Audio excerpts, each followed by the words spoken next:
Get ready for a huge shift in our weather pattern during the next 24 hours. Temperatures plummet, showers are expected, snow levels fall, and there's even a chance of some lightning. That's right, some thunderstorms are still going to be possible. Not widespread, not even scattered, but we could catch some lightning strikes here through the rest of tonight. Hey everyone, I'm Darrell Whittinger, the Chief Meteorologist at Central Oregon Daily News, with a deep dive into your most reliable forecast. We're going to look at the changes we've already had, some of the temperatures that we almost broke record highs, and why we have so much cloud cover, what happens next, and how all of these changes are really going to impact our forecast as we go through the rest of this week. So let's buckle up. Let's jump right into it. Quick look outside. We have a whole lot of cloud cover. Now, earlier today, between 9 and 10 o'clock hours, we had some clouds starting to roll in. Those are just filtering the sunshine. These clouds are blocking the sunshine. We don't even see too much in the way of shadows on the ground when we flip over to the road cameras,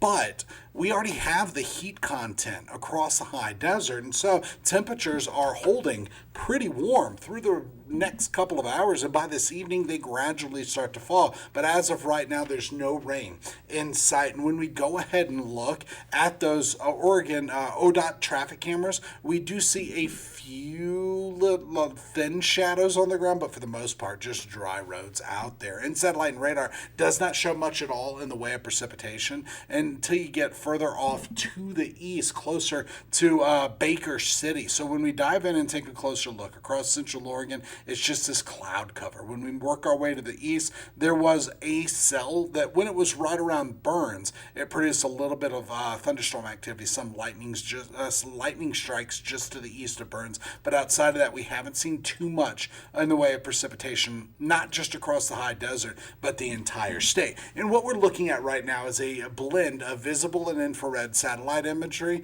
and there is radar thrown on the top of that with lightning detectors with the lightning strikes. Now, as we go forward through the next couple of days, we are looking at more rain. Today wasn't quite a bust. We still have a chance for some showers through the rest of this evening and that low risk of thunderstorm activity, but this off and on shower activity is going to be through tonight into tomorrow, and it's not until noon that we really start to clear out. So today we've topped out way above average, even near record highs. By tomorrow, we're looking at 50s and 60s, and so we're still carrying that low risk of thunderstorm activity through the next couple of hours, and this latest forecast has trimmed that down quite a bit, putting it mostly through the Cascades and as far east as, say, Madras, maybe even Shannecoe, but mostly in the northern parts of Central Oregon, and coming down here. Let's back up real quick, and it does come down into a little sliver of Crook County and about to the 126 corridor until you're in the Cascades, and then by tomorrow that chance of thunderstorm activity moves way off to the east,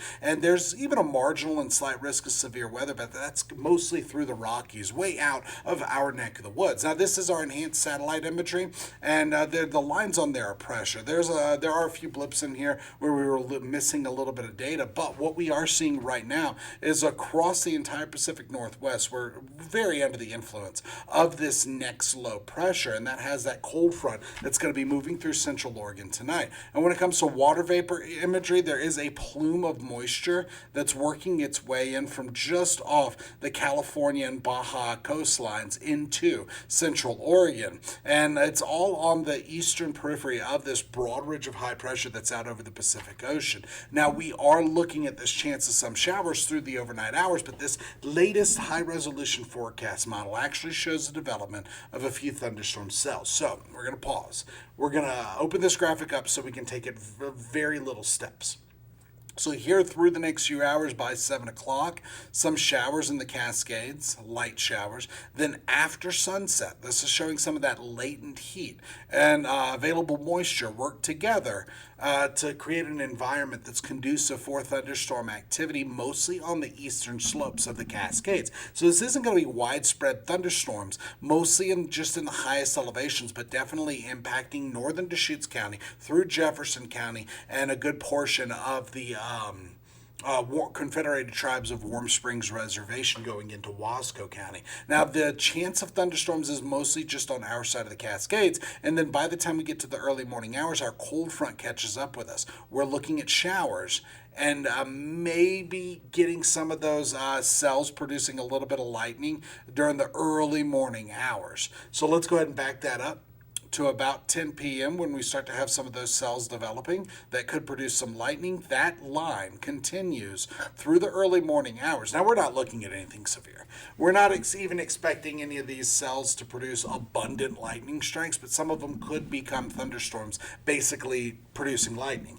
And then once a cold front pushes through, a huge drop in our snow levels, followed by a huge dip in our temperatures. So we go from rain in the Cascades to wintry mix to snow in the mountains, and then back to a wintry mix. Now, we're not looking at too much in the way of totals. However, it just goes to show you just how strong this system is, that we're going from rain to snow in the mountains, followed by clearing through the rest of Wednesday. And then by the time we get to Thursday, we're looking at tons of sunshine across Central Oregon. This will be our break between systems, and then by Friday, another system starts to roll in. So let's talk moisture versus how dry it is. We already looked at the water vapor imagery, and it shows that plume of moisture over Central Oregon, but the surface humidity values, measured in percentages, are still in the teens and 20s. This is very dry. It's not critically dry, but it is very dry, and winds have just been gusty for many of us across the high desert. So we don't have too high of a fire risk, but if any fires start, they're likely to spread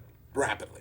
Now, today, temperatures topped out in the 80s with 90 degrees in Bend. Now, the forecast had 80s with a few 90s. We're still waiting on some of the final numbers to come in, but it looked like it was mostly mid to upper 80s. Just one spot got to 90. That's in Bend. We tied a record high set back in 1924. But look at some of these other numbers. Madras, 1 degree off from tying a record high. Prineville, a couple degrees off from breaking a record high. But either way, temperatures far exceeded that above average range, and they were flirting with record highs. Now, temperatures at the moment at 5:38 are still in the 80s with some 70s on the map.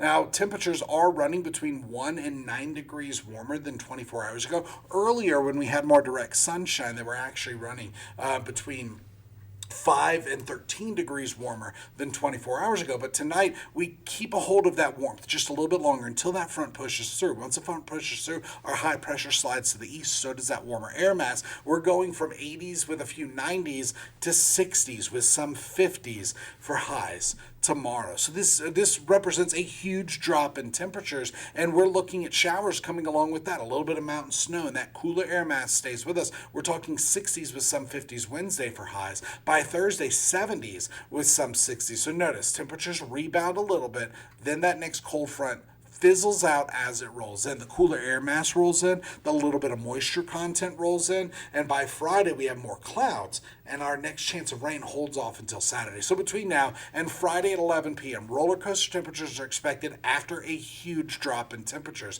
and that huge cool down, that's tonight.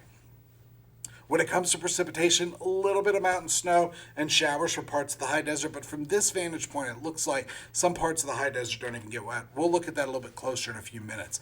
But the best chances of rain are tonight and tomorrow, and then again Friday evening going through Saturday, but it's going to be Saturday morning, and I think that's going to clear out pretty quickly. But if you're racing in the pole paddle, know that it's going to be much cooler than it was today. In fact, instead of 80s, we're not even just looking at 60s, we're looking at 50s with a few 60s. So your forecast model shows what's happening, and it's back-to-back cold fronts with just a break between systems. So tonight, we catch some of those showers, maybe some thunderstorm activity. By tomorrow, rain and snow showers, mountain snow fizzle out. We get our clearing. We're back to sunshine for Thursday. By Friday, in and out clouds are expected. Our Friday system rolls through Friday night, going into Saturday, and then we start to clear out. But we have to get to that. We have to look at a long-range forecast model, and it pretty much shows the same thing. Keep in mind, this isn't as high of resolution, but it does go out quite a bit further. And so after the primary system rolls through, we're in that break between systems. By Friday, more in and out clouds.